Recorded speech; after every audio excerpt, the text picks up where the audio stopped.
பிற கலைகளைப் போலவே பகுப்பாய்வு அறிவியலையும் நெடுங்காலம் பொறுமையாக படிப்பதன் மூலமே பெற முடியும். ஆனால் இந்த கலையின் உச்சத்தை அடையும் அளவுக்கு ஒருவரது வாழ்க்கை நெடியதல்ல. எனவே இந்த கலையின் கடினமான விஷயங்களை ஆராய முற்படுவதற்கு முன் ஆரம்ப நிலை புதிர்களை தீர்ப்பதில் ஒரு ஆற்றல் பெற வேண்டும். உதாரணத்துக்கு, கண்ணில் படும் ஒருவரது முழு வரலாற்றை, அவரது தொழில் என்ன என்பதை அவரை பார்த்த மாத்திரத்திலே கண்டுபிடிக்க வேண்டும். இதுபோன்ற பயிற்சிகள் சிறுபிள்ளைத்தனமாக இருந்தாலும் ஒருவரது கவனிக்கும் திறனை கூர்மையாக்குகிறது. எங்கே கவனிக்க வேண்டும், எதை கவனிக்க வேண்டும் என்பதை சொல்லித் தருகிறது.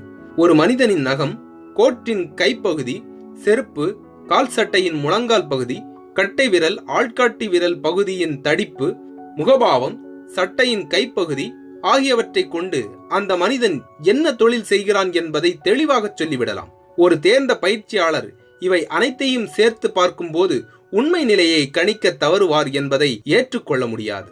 என்ன முழு பேத்தல் என்று